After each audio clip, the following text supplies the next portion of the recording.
Hello everyone, welcome back to the Samajik Guru channel. आज हम करने जा रहे हैं क्लास 9th के सोशल साइंस का सैंपल पेपर 2। ये इंग्लिश मीडियम स्टूडेंट्स के लिए है। तो आइए पेपर स्टार्ट करते हैं। सबसे पहला क्वेश्चन पूछा गया है, which of the following is not a plane. इसमें से कौन सा जो है वो प्लेन नहीं है, तो ख्याल। ठीक है। इसके बाद अगला क्वेश्चन है, which river originates from the Rakshastal. ठीक है, लेक नियर मानसरोवर। तो कौन सा रिवर जो है यहाँ से ओरिजिनेट होता है, तो सतलुज रिवर जो है वो ओरिजिनेट होता है। ठीक है। अगला क्वेश्चन है, which of the following is not a natural lake. इसमें से कौन सा मैन मेड लेक है, ठीक है, नेचुरल नहीं है, तो रंजीत सागर। ठीक है। अगला क्वेश्चन है, which state has highest population as per census 2011 among the following. तो किसका पॉपुलेशन जो है वो सबसे ज्यादा है इनमें से, तो बिहार का। ठीक है। अगला क्वेश्चन है, agriculture, forestry and dairy comes under which sector. तो ये सारी चीजें जो है वो किस सेक्टर के अंदर आती हैं, तो ये जमीन से जुड़ी हुई है, प्राइमरी जो है वो सेक्टर के अंडर आती है। ठीक है। अगला है, poverty ratio in dash country is less. तो किस कंट्री में पोवर्टी रेशियो जो है वो कम होती है, डेवलप्ड कंट्रीज में। ठीक है, क्योंकि वो विकसित देश है तो उनमें गरीबी जो है वो कम होगी। The name of the eldest son of Guru Ramdas ji was. तो गुरु रामदास जी के जो बड़े बेटे हैं उनका क्या था, पृथ्वी चंद। ठीक है। अगला क्वेश्चन है, the burden of financial activities of the state during the old regime was borne by. पुराने शासन के दौरान तीसरे राज्य की वित्तीय गतिविधियों का बोझ जो है वो किसके द्वारा पैदा किया गया था, तो ये थर्ड एस्टेट के द्वारा जो है वो पैदा किया गया था। ठीक है। नेक्स्ट क्वेश्चन है, who led the Bolshevik group in Russia during the Russian revolution. तो बोल्शेविक ग्रुप का जो नेतृत्व है वो किन्होंने किया था, तो ये नेतृत्व जो है वो लेनिन ने किया था। नेक्स्ट क्वेश्चन है, the cotton cloth is made up of. Cotton cloth जो है वो किससे बनाया जाता है, कॉटन से बनाया जाता है। अगला क्वेश्चन है, who chairs the cabinet meeting. Cabinet meeting की अध्यक्षता जो है वो कौन करते हैं, तो वो प्राइम मिनिस्टर करते हैं। ठीक है। अगला क्वेश्चन है, which of the following is not the pillar of democracy. इसमें से कौन सा जो है वो डेमोक्रेसी का पिलर नहीं है। ठीक है, तो गरीबी जो है वो पिलर डेमोक्रेसी का नहीं है। अगला जो क्वेश्चन है उसमें वन वर्ड या वन सेंटेंस में आंसर करना है। एक एक नंबर का ये क्वेश्चन है, which country has the third largest area in the world. यानी कि कौन सी कंट्री का जो एरिया है वो वर्ल्ड पे थर्ड नंबर पर आता है। The third largest area in the world, यानी कि कौन सी कंट्री जो है उसका एरिया जो है वो वर्ल्ड पे थर्ड नंबर पर आता है, तो चाइना। ठीक है, चाइना जो है वो एरिया वाइज थर्ड नंबर पर सबसे बड़ी कंट्री है वर्ल्ड में। What does word Bisht means in the term Bisht द्वाब। तो बिस्ट द्वाब में बिस्ट वर्ड जो है वो उसका क्या मतलब है, from the initial word of river Beas and Sutlej. ठीक है, तो ब्यास और सतलुज से ये वर्ड बना है बिस्ट। ठीक है। Which is the biggest delta of the world. सबसे बड़ा जो डेल्टा है वर्ल्ड का वो कौन सा है, सुंदरबन डेल्टा। ठीक है, सुंदरबन डेल्टा। अगला क्वेश्चन है, what is meant by female foeticide. Female foeticide से क्या समझते हैं, तो फीमेल फोर्टिसाइड का मतलब होता है aborting the female foetus in the mother's वॉर्म, कि मदर के गर्भ में ही जो है वो फीमेल जो फीटस है उसको मार देना। ठीक है। Give to non farm activities done by the villagers of a village. तो किसी एक मतलब कि दो नॉन फार्म एक्टिविटी यानी जो खेतों में काम नहीं, ठीक है, उससे अलग जो एक तो एग्रीकल्चर हो गया, एक दूसरा जो मतलब एक्टिविटी है जो किसान काम कर रहे हैं वो नॉन फार्म एक्टिविटीज कहलाएंगे। तो वो कौन कौन से हो सकते हैं, तो वो जानवरों को पालकर जो है वो डेयरी जो है उसका काम कर सकते हैं। ठीक है। पोल्ट्री फार्मिंग जो है वो कर सकते हैं, जिसमें कि मुर्गियों को जो है वो पाला जाता है। ठीक है। अगला जो क्वेश्चन आपसे पूछा गया है, what do you mean food security. आप फूड सिक्योरिटी से क्या समझते हैं, तो फूड सिक्योरिटी का मतलब होता है एक्सेसिबिलिटी यानी पहुंच, अवेलेबिलिटी यानी कि अवेलेबल होना। ठीक है, और उसको अफोर्ड भी किया जा सके, और food to all people at all time. अब इसको शॉर्ट में समझ लेते हैं कि जो भी लोग उनको खाना जो है वो हर टाइम पे जो है वो मिल रहा है। ठीक है, वो उसको अफोर्ड कर सकते हैं, उनको अवेलेबल है। ठीक है, और वो उनके मतलब पहुंच में है वो खाना जो है, तो उसको जो है हम लोग क्या कहते हैं, फूड सिक्योरिटी कहते हैं। ठीक है। अगला क्वेश्चन है, what do you mean by सप्त सिंधु। सप्त सिंधु से जो है वो आप क्या समझते हैं, तो वैदिक एज में पंजाब को जो है वो सप्त सिंधु नाम से जाना जाता था। It was because it was the land of 7 river, क्योंकि ये जो है वो 7 रिवर जो है वो यहाँ पर बहती थी। ठीक है, और इसी वजह से सप्त सिंधु नाम जो है वो इसे कहा जाता था। नेक्स्ट क्वेश्चन है, जजिया से आप क्या समझते हैं।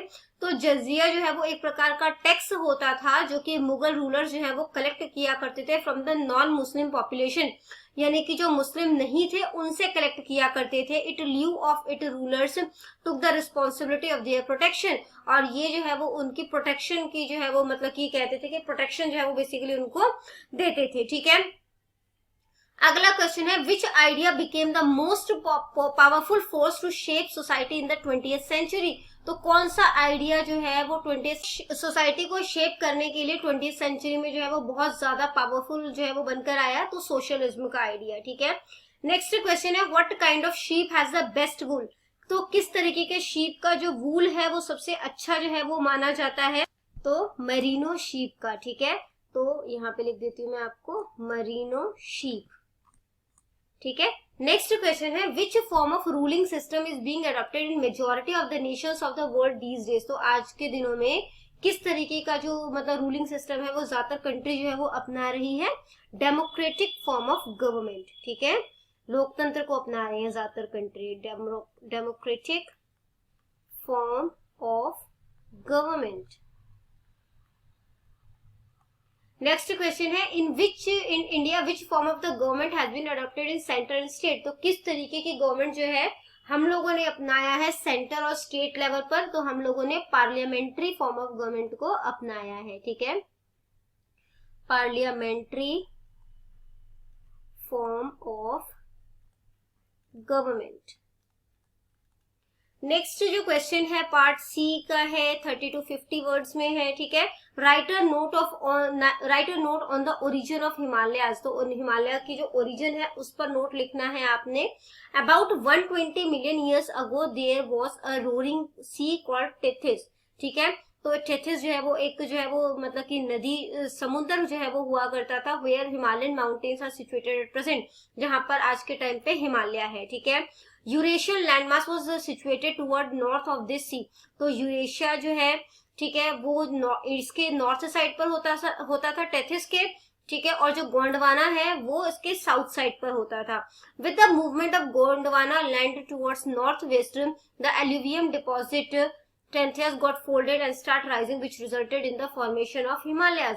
तो क्या हुआ, ये जो गोंडवाना है ये नॉर्थ वेस्ट की तरफ शिफ्ट होने लगा और इसमें जो है वो जो एल्यूवियम सॉइल है उसकी जो लेयर्स हैं वो डिपॉजिट होने शुरू हो गए, जिसका रिजल्ट ये रहा कि हिमालय जो है उसका फॉर्मेशन यानी कि उसका जो है वो निर्माण हो गया। ठीक है, नेक्स्ट है व्हाट इज अ सीजनल चॉर्स, give example of these rivulets. तो क्या होते हैं सीजनल चॉर्स और इनके जो है वो एग्जांपल्स देने हैं। Few chores flows in the rainy season. तो कुछ चोर्स जो है वो रेनी सीजन में बहते हैं। When there is no raining the water dries up due to dry weather and they become dry in the summer season. तो जब बारिश नहीं होती है तो ये सूख जाते हैं, बेसिकली समर में ये सूख जाते हैं और इस तरीके के जो चोर्स होते हैं उनको सीजनल चोर्स जो है वो कहा जाता है। ठीक है, और बारिश के टाइम में ये इनमें जो है वो पानी भर जाता है। ठीक है, there exist a number of seasonal चोर्स in Ropar district. Ropar district में काफी सारे इस तरीके के जो है वो सीजनल चोर्स हैं। These are also known as rao and ghar. तो इनको राव या घर जो है वो कहा जाता है। ठीक है, इसमें आपसे ये भी पूछा जा सकता है कि 4 या 5 जो है वो चोर्स के नाम बताओ। ठीक है, तो नाम जो है वो आप क्या क्या लिख सकते हैं, मेले, मल्ले चो। ठीक है, सेकंड जो है वो आप लिख सकते हो भांगी, भांगी चो। ठीक है, थर्ड जो है वो आप नांगल जो है वो लिख सकते हो, नंगल या नांगल, प्रोनाउंसिएशन देख लेना। ठीक है, तो इसके बाद है ग्रीन रिवॉल्यूशन जो है वो क्या है और ये कैसे पॉसिबल हुआ। तो an extraordinary increase in agriculture production specially in wheat and rice is known as the green revolution. तो ये जो है इसमें जो है वो खेतीबाड़ी में बहुत ज्यादा जो है जितनी उपज होती थी उससे बहुत ज्यादा उपज जो है वो होने लगी, बेसिकली व्हीट और राइस का, जिसको कि ग्रीन रिवॉल्यूशन नाम से जाना गया। ठीक है, यानी कि हरित क्रांति के नाम से जाना गया। 1966 से 67 जो है वो इनिशियल यानी स्टार्टिंग ईयर था ग्रीन रिवॉल्यूशन का। This was made possible due to adoption of new technique of HYV seed. तो यहाँ पर हाई यील्डिंग वैरायटी सीड जो है उनको इस्तेमाल जो है वो किया गया। केमिकल फर्टिलाइजर का ज्यादा से ज्यादा इस्तेमाल किया गया, ज्यादा से ज्यादा सिंचाई जो है वो फैसिलिटी जो है वो किसानों को प्रोवाइड कराई गई, जिसका रिजल्ट जो है वो ग्रीन रिवॉल्यूशन रहा। ठीक है, अगला क्वेश्चन है what do you mean by seasonal hunger and chronic hunger. तो सीजनल हंगर और क्रॉनिक हंगर में क्या जो है उससे आप क्या समझते हो? तो seasonal hunger is related to cycle of food growing and harvesting. तो जो सीजनल हंगर होता है वो जो है वो इस किस साइकिल से रिलेटेड है? फूड जो है वो उगा रहे हैं और उसको हार्वेस्ट कर रहे हैं। This is common in rural areas because of the seasonal nature of agriculture activities and in urban areas because of the casual labouring. तो ये जो है वो कॉमन होता है, मतलब जो पिछड़े एरियाज है, ठीक है, या जो कह सकते हैं हम रूरल एरियाज है उनमें, because of the seasonal nature, ठीक है, क्योंकि सीजन के ऊपर डिपेंड करता है एग्रीकल्चर एक्टिविटीज, जबकि वहीं पर शहरों में कैजुअल लेबरिंग के लिए। On the other hand chronic hunger जो है वो क्या है? Is a consequence of persistently इनएडिक्वेट diet in terms of quantity and quality. तो जब वो प्रॉपर तरीके से प्रॉपर क्वांटिटी और प्रॉपर क्वालिटी वाला खाना जो है वो नहीं मिलता, तो उसको क्रॉनिक हंगर जो है वो कहा जाता है, ठीक है। Poor people suffer from chronic hunger because of their low income. तो लोग जो है वो क्रॉनिक हंगर से क्यों सफर होते हैं? क्योंकि उनकी इनकम जो है वो लो है और वो जो है वो इन फूड को अफोर्ड नहीं कर पाते, कि वो या कह सकते हैं इनको खरीद नहीं पाते और अपने फैमिली को जो है वो खाना तक नहीं दे पाते सर्वाइवल के लिए, ठीक है। और इसको क्रॉनिक हंगर जो है वो कहा जाता है। अगला क्वेश्चन है right a note on Manji system. Manji system के ऊपर जो है वो एक कहते हैं मंजी प्रथा, उसके ऊपर एक नोट लिखना है। तो श्री गुरु रामदास जी ने जो है वो मंजी सिस्टम जो है उनकी जो है वो स्थापना की थी, ठीक है, ताकि जो है वो सिखिज्म को प्रमोट किया जा सके। उन्होंने जो है वो 22 मंजीज जो है उनकी स्टैब्लिशमेंट की थी। The head of the Manjis was called a Manjidar, और जो मंजी का हेड होता था उन्हें मंजीदार जो है वो कहा जाता था। These Manjidar used to act as a bridge between Guru and Sikh Sangat. तो ये जो मंजीदार थे ये गुरु और जो उनकी संगत थी, ठीक है, गुरु और सिख संगत थी, उनके बीच में ब्रिज का काम किया करते थे। The sangat used to send their offerings to Guru Sahib through these मंजीदार्स। तो जो संगत थे वो जो भी भेंट लेकर आते थे वो मंजीदार के थ्रू गुरु साहिब तक पहुंचाया करते थे। This system contributed a lot in the systematic development of Sikhism. और ये जो सिस्टम था, ठीक है, यानी जो मंची प्रथा थी, उसने जो है वो बहुत बड़ा योगदान दिया सिखिज्म में, ताकि सिस्टमैटिक तरीके से जो है वो काम चलता रहे, ठीक है। अगला क्वेश्चन है what led the failure of provisional government in Russia. तो जो रशिया में जो प्रोविजनल गवर्नमेंट थी उनके फेलियर का क्या क्या कारण रहा? The decision of the provisional government to continue with the war proved to be immensely unpopular. तो सबसे पहला जो रीजन रहा वो था कि जो the decision of the provisional government to continue with the war proved to be immensely unpopular for the war very public. यानी कि जो अंतिम सरकार का युद्ध जारी रखने का निर्णय जो है वो युद्ध से थकी हुई जनता के लिए बेहद ही अलोकप्रिय साबित हुआ। नेक्स्ट जो पॉइंट है वो है कि जून आक्रामक के पतन के कारण सेना का मनोबल जो है और अनुशासन का जो है वो पतन हो गया और हजारों सैनिकों ने जो है वो सेना छोड़ दी, ठीक है। जो थर्ड पॉइंट है वो है कि सरकार के अधिकार में भी तेजी से कमी आई, क्योंकि उसे जो है सोवियत के साथ जो है वो सत्ता जो है वो मतलब कि शेयर करना पड़ रहा था। नेक्स्ट जो पॉइंट है वो है कि सैनिकों द्वारा केवल पेट्रोग्राद सोवियत की बात मानने का निर्णय जो है वो अस्थायी सरकार के लिए एक निर्णायक झटका जो है वो साबित हुआ, ठीक है। और जो आपका सिक्स्थ पॉइंट है वो है कि जो फिफ्थ वो है कि युद्ध की दलील पर, ठीक है, संविधान सभा के चुनाव जो है वो कराने में भी देरी हो रही थी, जो कि जनता के बीच अलोकप्रिय थी। नेक्स्ट जो है वो किसानों को जमीन के वितरण के लिए बड़ी जोत के बंटवारे की उम्मीद जो है वो पूरी नहीं हुई, ठीक है। नेक्स्ट जो क्वेश्चन हमसे पूछा गया है वो पूछा गया है कि how poverty is a threat to democracy, explain it. तो गरीबी लोकतंत्र के लिए किस तरीके से खतरा है वो आपने जो है वो समझाना है। तो पॉवर्टी जो है यानी कि जो गरीबी है वो एक बहुत बड़ी बाधा है डेमोक्रेसी के मार्ग में। Many time he does not use his right to vote properly. बहुत बार होता है कि जो गरीब पर्सन होता है वो अपने जो वोट का अधिकार है उसको प्रॉपरली इस्तेमाल नहीं करता। Poor people can't express his views freely. जो गरीब इंसान होता है वो अपने जो मतलब की सोच है, ठीक है, उसको वो फ्रीली जो है नहीं बता सकता। और जो it poses a threat to democracy, और ये जो है वो डेमोक्रेसी के लिए जो है वो कह सकते हो खतरा है। The rich become successful to buy the vote of the poor. और जो अमीर लोग होते हैं वो गरीबों का वोट खरीद के सक्सेसफुल हो जाते हैं। आगे बढ़ने से पहले अगर आपको हमारी वीडियोस पसंद आती है, हमारी वीडियोस आपके लिए किसी भी तरीके से हेल्पफुल है, तो चैनल को फटाफट से सब्सक्राइब कर दो, क्योंकि यहाँ पर इस तरीके का हेल्पफुल कंटेंट अपलोड होता रहता है। नेक्स्ट क्वेश्चन देखते हैं, जिसमें कि कहा गया है कि which liberties have been given to the Indian citizen under article 19। Article 19 में कौन कौन से जो है वो लिबर्टीज हमें दिए गए हैं, यानी कि स्वतंत्रता हमें दी गई है, वो बताना है। तो freedom of speech and expression, ठीक है, और इसके अलावा जो है वो freedom of assemble peacefully and without arms, मतलब कि बिना हथियार के एकजुट होने का अधिकार, ठीक है, इकट्ठे होने के जो है वो मीटिंग्स वगैरह करने के लिए जो है वो शांतिपूर्ण तरीके से जो है आप इकट्ठा हो सकते हो, एक जगह से दूसरी जगह जो है वो फ्रीली मूव कर सकते हो, ठीक है। फ्रीडम टू फॉर्म एसोसिएशन और यूनियन, ग्रुप जो है वो बना सकते हो, एसोसिएशन बना सकते हो। Freedom to reside and settle in any part of the territory of India, India के किसी भी टेरिटरी में जो है वो आप वहां पर सेटल हो सकते हो, वहां पे रह सकते हो।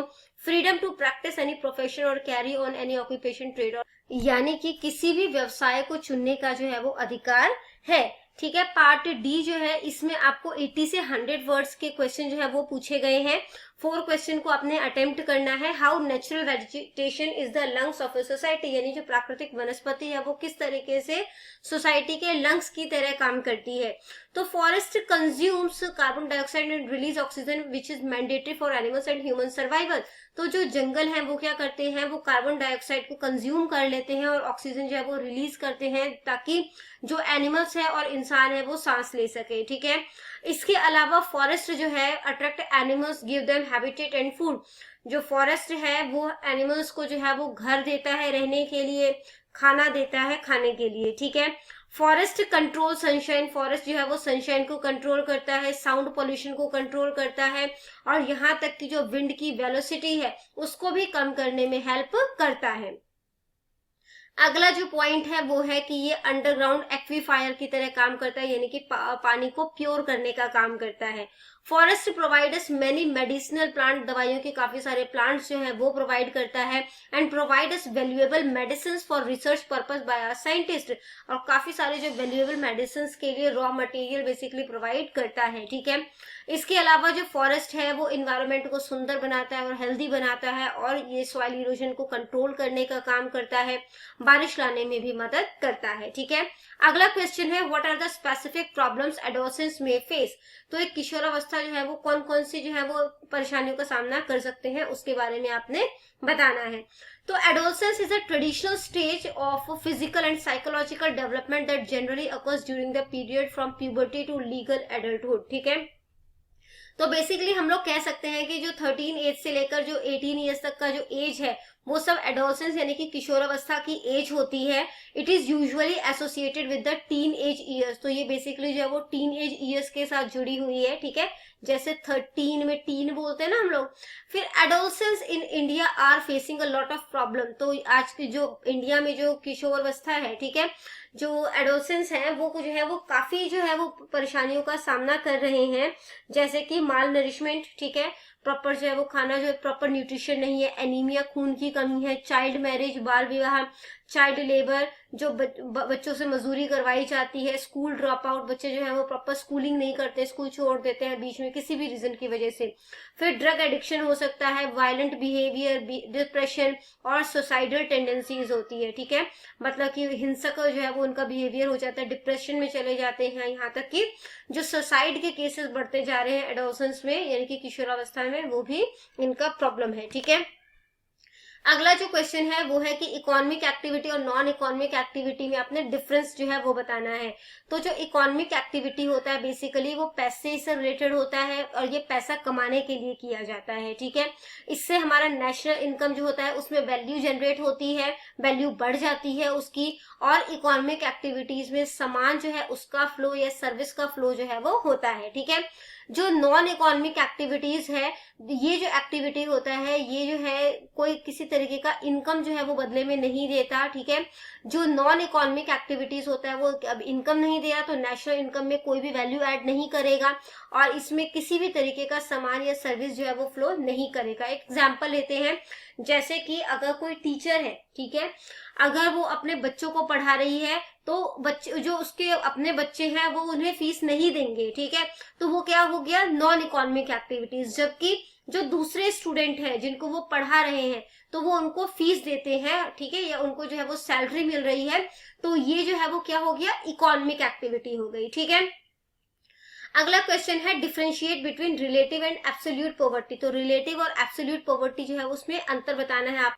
तो जो बच्चों रिलेटिव पॉवर्टी है वो देश में जो मतलब कि अलग अलग लोग हैं या परिवार है उनमें राष्ट्रीय आय को किस तरीके से जो है वो डिवाइड किया गया है उसको शो करता है, ठीक है। जबकि दूसरी और जो एब्सोल्यूट पॉवर्टी है वो दिखाता है कि कैलोरी के प्रति व्यक्ति जो है वो कितना सेवन है, ठीक है, यानी हर इंसान जो है वो कितना कैलोरी जो है वो सेवन कर रहा है, और उपभोग के जो न्यूनतम स्तर को ध्यान में रखते हुए जो है यहाँ पर गरीबी को नापा जाता है। अगला क्वेश्चन है what is the contribution of Guru Arjan Dev ji in the development of Sikh religion, discuss in detail. यानी कि सिख धर्म के विकास में गुरु अर्जन देव जी का क्या योगदान है, इसकी विस्तार से चर्चा करें, ठीक है। तो बच्चों 1581 ईस्वी से लेकर 1606 ईस्वी यानी कि 25 साल तक अपने गुरुत्व के दौरान जो है वो गुरुजी ने सिख धर्म के विकास और प्रसार के लिए जो है वो अथक प्रयास किया, मतलब बिना थके प्रयास किया। नेक्स्ट पॉइंट है गुरुजी ने अमृतसर सरोवर के केंद्र में हरमिंदर साहिब का निर्माण जो है वो शुरू किया, ठीक है। इसके बाद जो थर्ड पॉइंट है वो है कि गुरुजी ने 30 रागों में 2218 शब्दों की रचना की, ठीक है, यानी 2218 जो है वो शब्दों की रचना की। फोर्थ पॉइंट कहता है कि गुरुजी ने आदि ग्रंथ साहिब जी के संकलन द्वारा सिख समुदाय को एक अलग धार्मिक ग्रंथ जो है वो प्रदान किया। उन्होंने स्वयं आदि ग्रंथ साहिब जी को भाई गुरदास जी को लिखवाया। आदि ग्रंथ साहिब जी में गुरुओं के शब्द हैं, इसमें हिंदू संतों, सूफी संतों, भट्टों और गुरु सिखों को की बानी जो है वो भी शामिल है, ठीक है। बडाली में पानी की कमी देखकर गुरुजी ने एक कुआं खुदवाया जिसे जो पर्शियन व्हील है जिसे कि रहट बोला जाता है ने चलाया, ठीक है। नेक्स्ट जो पॉइंट है वो है Guruji appointed responsible Sikhs for collection of Dasvandh and they also preached Sikh religion. तो गुरुजी ने दशवंध संग्रह के लिए जिम्मेदार सिखों को नियुक्त किया और उन्होंने सिख धर्म का प्रचार भी किया, ठीक है। नेक्स्ट है इन 1599 AD गुरुजी गॉट अ बाउली constructed in Dabbi Bazar at Lahore which solve the problem of scarcity of water in area. यानी कि 1599 ईस्वी में गुरुजी ने लाहौर के डब्बी बाजार में एक बावली का निर्माण करवाया जिससे क्षेत्र में पानी की कमी की समस्या जो है वो दूर हो गई, ठीक है। नाइन्थ पॉइंट है Guruji establish new towns like Tarn Taran, Kartarpur and Hargobindpur for Sikhs. तो गुरुजी ने सिखों के लिए जो है नए शहरों का निर्माण किया जिसमें जो है वो तरन तारण, करतारपुर और हरगोबिंदपुर जो है उनमें से है, ठीक है। इसके बाद जो 10th पॉइंट है वो कहते हैं कि 1606 में अपनी शहादत से पहले गुरुजी ने अपने पुत्र हरगोबिंद जी को अपना उत्तराधिकारी मनोनीत किया, ठीक है, और अत्याचार के विरुद्ध संघर्ष करने के लिए प्रेरित भी किया, ठीक है। अगला क्वेश्चन है describe the circumstances leading to the outbreak of French revolution. तो किस वजह से जो है वो फ्रांस की क्रांति जो है वो छिड़ी थी वो आपने जो है वो बताना है, ठीक है। तो French revolution was a great event in the history of the world. तो फ्रेंच रिवॉल्यूशन जो है वो हिस्ट्री में एक महान जो है वो कह सकते हो कि घटना है। It left an immense influence on history, और इसका जो है हमारे हिस्ट्री पर बहुत ज्यादा प्रभाव है। The French government, particularly during 1780s, was facing the task of increased taxation to ease the burden of the financial crisis it faced. This led to the resentment among the people and paved way for French Revolution. यानी कि जो फ्रांसीसी सरकार है उनमें विशेष रूप से 1780 के टाइम पे वित्तीय संकट के बोझ कम करने के लिए बढ़े हुए जो टैक्स हैं उनके कार्य का मतलब कि उसको जो है वो कलेक्ट करने के काम का जो है वो सामना कर रही थी, और इससे लोगों में आक्रोश जो है वो पैदा हुआ और फ्रांसीसी क्रांति का जो मार्ग है यानी कि फ्रांसीसी क्रांति की जो है मार्ग जो है वो प्रशस्त हो गया, ठीक है। नेक्स्ट पॉइंट जो है वो there was a hereditary monarchy in France and the king held himself to the representative of God on earth. यानी कि फ्रांस में जो है एक वंशानुगत राजतंत्र था, ठीक है, और राजा ने खुद को जो है वो पृथ्वी पर भगवान के प्रतिनिधि के रूप में जो है वो मतलब कि खुद को जो है वो बताना शुरू कर दिया। The long years of wars, the cost of maintaining an army, upkeep of the magnificent palace of Versailles, running government officers had drained the wealth of France. France. तो युद्ध के लंबे वर्षों, जिसमें कि एक सेना को बनाए रखने के लिए वर्साई के शानदार महल का रखरखाव, सरकारी कार्यालयों को चलाने के लिए जो फ्रांस की संपत्ति जो है वो धीरे धीरे करके खत्म हो रही थी। French society was divided into 3 categories. तो जो फ्रेंच सोसाइटी थी वो 3 कैटेगरी में जो है वो बट गई थी, ठीक है। द हायर क्लर्गी, नोबिलिटी और commoners. Most of the taxes were paid by the third class. ज्यादातर टैक्स जो है वो थर्ड क्लास के लोग पे कर रहे थे। The economy of France was primary based on agriculture. और यहाँ की जो इकोनॉमी है वो एग्रीकल्चर के ऊपर बेस्ड थी। Peasants of France bore the burden of taxation. और जो यहाँ के किसान थे वो बढ़े हुए जो टैक्स थे उनका बोझ जो है वो सहन कर रहे थे। द पीजेंट हैड टू पे इनडायरेक्ट टैक्सेस, टिथे एंड टैले, ठीक है। तो यहाँ पर जो है वो किसान जो है उनको जो है वो अप्रत्यक्ष कर जो है वो देना पड़ रहा था, ठीक है। दशमांश और तेल मतलब जो टैले है उसका भुगतान जो है वो करना पड़ रहा था, ठीक है। नेक्स्ट क्वेश्चन है explain in brief the salient feature of Indian electoral system. यानी कि जो भारतीय निर्वाचन प्रणाली की जो मुख्य विशेषताएं हैं उनको आपने बताना है, ठीक है। तो यहाँ पर जो है वो एडल्ट सफ्रेज है, ठीक है, यानी कि जो आम चुनाव होते हैं वो वयस्क मताधिकार के आधार पर होते हैं। The election is held on the basis of regional representation. The whole country is divided into equal constituency. तो चुनाव जो है वो क्षेत्रीय प्रतिनिधित्व के आधार पर होता है और सारा देश को जो है वो समान निर्वाचन क्षेत्रों में विभाजित कर दिया जाता है। One candidate is elected from one constituency. एक निर्वाचन क्षेत्र से सिर्फ एक ही उम्मीदवार को जो है वो चुना जाता है।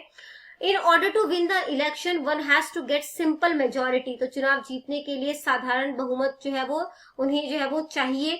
The direct election method is applied in the election of Lok Sabha, state legislative assemblies and local bodies, but in the Rajya Sabha and state legislative council elections are held with indirect method.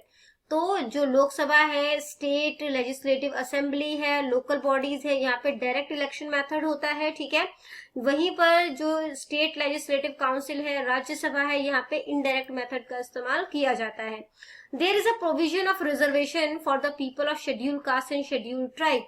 Schedule caste और schedule tribe के लोगों के लिए जो है यहाँ पर जो है वो सीट जो है वो आरक्षित की जाती है। The president of India have the right to nominate members of Rajya Sabha. और भारत के राष्ट्रपति को राज्यसभा के लिए सदस्यों को मनोनीत करने का अधिकार जो है वो दिया जाता है, ठीक है। अगला जो है वो पार्ट ई सोर्स बेस्ड क्वेश्चन है, ठीक है। यहाँ पे आपको एक पैराग्राफ दिया जाएगा, उस पैराग्राफ को ध्यान से पढ़ना है। ये पैराग्राफ आपको आपकी बुक से ही दिया जाता है, उसको ध्यान से पढ़कर आपने क्वेश्चन के आंसर जो है वो बताने हैं, ठीक है। तो सबसे पहला क्वेश्चन है which tree do the people of Rajasthan worship. तो यहाँ राजस्थान के लोग जो है वो किस पेड़ की पूजा करते थे? जंड, यानी जंड ट्री की, ठीक है, यानी कि खेजरी। अगला क्वेश्चन है for what purpose jand trees are used. तो किस लिए जो है वो इसका इस्तेमाल किया जाता था? तो यहाँ पे लिख देना जंड ट्रीज बीज, ठीक है, are used for raita and as vegetables also. These leaves of a jand are used as animal fodder, ठीक है। After cutting its trunk, the wood is used as a fuel. तो ये आपका जो है वो सेकेंड आंसर हो जाएगा। Third, which communities women opposed the cutting of trees। तो कौन से जो है वो कम्युनिटी की वुमेन ने जो है वो पेड़ों को काटने के लिए जो है मतलब उसका अपोज किया? तो यहाँ पर जो है वो अमृता देवी बिश्नोई। तो ये बिश्नोई समाज की थी, ठीक है। तो आंसर जो है वो बिश्नोई आ जाएगा, ठीक है। अगला है which king needed timber for new palace. किस किंग को जो है वो मतलब कि जरूरत थी न्यू पैलेस के लिए टिम्बर की, लकड़ियों की? द किंग ऑफ जोधपुर, जिनका नाम है अभय सिंह। ये हो गया आपका आंसर फोर्थ, ठीक है। जो इसके बाद जो नेक्स्ट क्वेश्चन आपको दिया गया है वो है मैप पॉइंटिंग का। और मैप पॉइंटिंग में जो है आपको जो है वो 10 जो है वो प्लेसेस जो है वो पूछे गए हैं, ठीक है, जिसमें से आपने सिर्फ 8 प्लेसेस के जो है वो आंसर्स जो है वो करने हैं, ठीक है। तो बच्चों ट्रॉपिक ऑफ कैंसर है सबसे पहला। तो ट्रॉपिक ऑफ कैंसर की लाइन जो है वो दी हुई होती है, ठीक है। तो वो ट्रॉपिक ऑफ कैंसर हो जाएगा आपका, ठीक है। यहाँ पर लिखा भी हुआ है, देखो, रेनफॉल बिटवीन 50 to 100 सेंटीमीटर। तो 50 से 100 सेंटीमीटर के बीच में जो बारिश होती है वो कहाँ कहाँ होती है? तो ये जो सारा रीजन है ना आपका, इधर से कुछ इस तरीके से ये होता हुआ जाएगा, ठीक है, और फिर इस तरीके से होता हुआ जाएगा। तो यहाँ पे जो है वो आप, क्योंकि आपने तो थोड़ा ही मार्क करना है, ठीक है, एरिया, तो आप यहाँ का जो है वो एरिया जो है वो दिखा सकते हो, ठीक है। ये जो है वो 50 to 100 सेंटीमीटर जो है वो बारिश यहाँ पर होती है। अगला है डेजर्ट वेजिटेशन एरिया। तो डेजर्ट वेजिटेशन एरिया जो है वो कहाँ देखने को मिलेगा? राजस्थान में, ठीक है।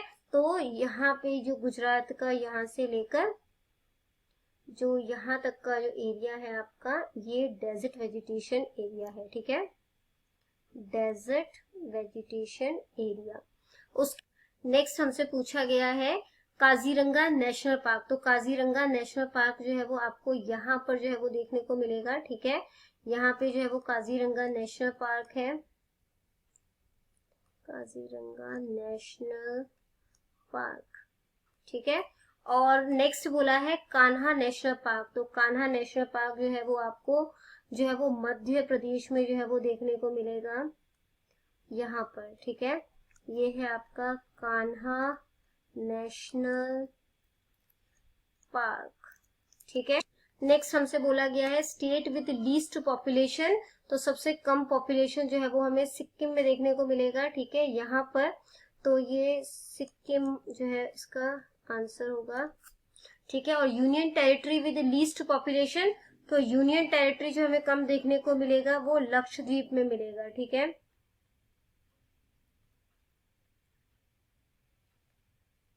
लक्षद्वीप। इसके बाद काराकोरम माउंटेन रेंज वो पूछा गया है हमसे, ठीक है। तो काराकोरम माउंटेन रेंज जो है वो यहाँ पर आपको देखने को मिलेगा, ठीक है। ये है काराकोरम माउंटेन रेंज। नेक्स्ट है गोविंद सागर लेक। तो हिमाचल प्रदेश में है, ठीक है। तो यहाँ पर जो है वो कुछ आपका गोविंद सागर लेक जो है वो होगा, ठीक है। तो मैं इसको नंबरिंग कर देती हूँ, ये 9th नंबर है। फिर ब्रह्मपुत्र रिवर। तो ब्रह्मपुत्र रिवर बच्चों यहाँ जो है वो चाइना से होते हुए इधर से जो है वो एंटर करेगी, ठीक है, और उसके बाद ये होते हुए इधर जाएगी, ठीक है। तो ये जो लाइन दिख रही है ये आपको जो है वो 10th नंबर ये ब्रह्मपुत्र रिवर की है। तो बच्चों यहाँ पर हो जाती है हमारी वीडियो खत्म। इनकेस आपको कोई भी डाउट है तो आप कमेंट सेक्शन में क्वेश्चन कीजिए, मैं आपको रिप्लाई करने की पूरी कोशिश करूंगी। Thank you very much and all the best for your exams.